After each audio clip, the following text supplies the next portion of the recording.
नमस्कार, आप सभी दर्शकों का रिपोर्टर पोस्ट में स्वागत है। और आज शीतकालीन सत्र के पहले दिन बीजेपी काफ़ी हमलावर नजर आ रही है सत्ता दल पर। आपको बता दें कि साहिबगंज के बोडियो थाना में जो मामला सामने आया है उसको लेकर के कई सारी चीज़ें जो है वो सामने आ रही हैं और 18 पीसेस जो है उसमें महिला को काटा गया है। इसको लेकर के कई सारी बातें जो है अब जो विपक्षी दल है बीजेपी उसके ओर से कहा जा रहा है। हम लोग सीधे सुनेंगे इसको लेकर के विधायक दल नेता बाबूलाल मरांडी ने क्या कुछ कहा है, हम लोग सीधे सुनते हैं।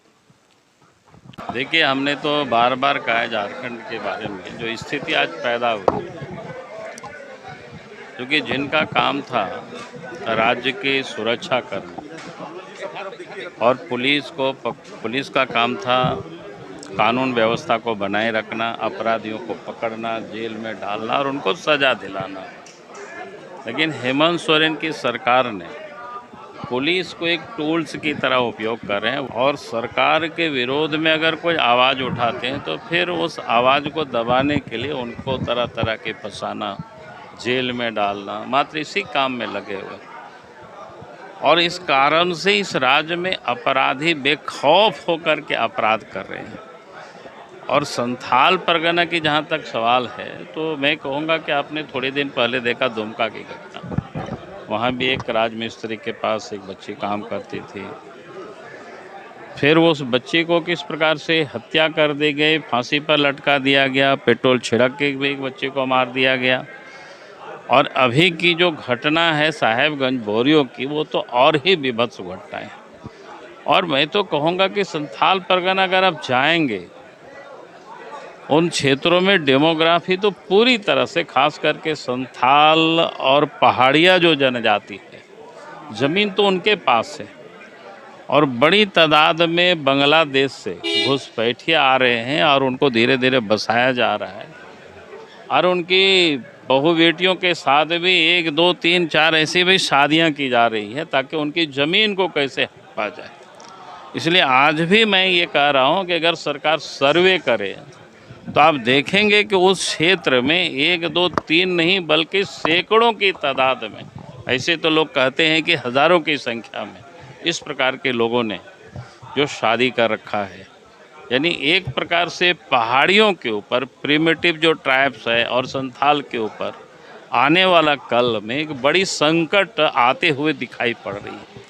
और राज्य की जो हेमंत सोरेन की सरकार है उन संकटों से लोगों को निजात दिलाने के बदले उन अपराधियों को, उन घुसपैठियों को ही बसाने का वो काम कर रहे हैं, उनको प्रोत्साहित का ये काम कर रहे हैं।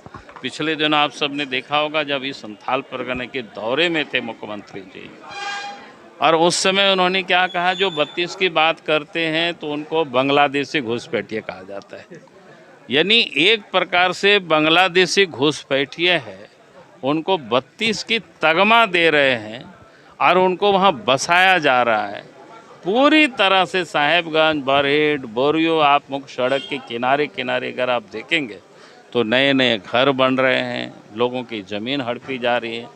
वहाँ के जो गरीब संथाल है, गरीब पहाड़िया है, आज रोजगार की तलाश में संथाल परगना और झारखंड छोड़ कर के बाहर जा चुके हैं और उनकी बहू बेटियों पर वो बांग्लादेशी जो आकर के बसे वो लोग कब्जा जमाएंगे। मैंने तो बार बार कहा है कि भाई संथाल परगना की झारखंड में ही ये तो एनआरसी करनी चाहिए ताकि एक बार तो पता चले कौन कहाँ से आए हैं, कब बसे हैं, यहाँ पर किस प्रकार से बसे हैं, ताकि ये जो संथाल परगना का, ये जो झारखंड की जो डेमोग्राफी बदल रही है, इस पर हम सबको चिंतित होनी चाहिए। तो आपने यहाँ पर बाबूलाल मरांडी को सुना, जहाँ पर बीजेपी लगातार अपनी बातों को बुलंद करते हुए नजर आ रही है। उनका स्पष्ट रूप से कहा है कि बांग्लादेश से कई सारे लोग आकर के यहाँ पर बसे हुए हैं और इस तरीके की घटना लगातार सामने आ रही है झारखंड में। और उनका स्पष्ट रूप से कहना है कि एनआरसी एक बार यहाँ पर ज़रूर होना चाहिए। और आपको बता दें कि झारखंड के विधानसभा में एक बार फिर से एनआरसी को लेकर के आवाज़ जो है बाबूलाल मरांडी ने बुलंद की है। के साथ देखते रहिए रिपोर्टर पोस्ट, मैं पूजा, नमस्कार।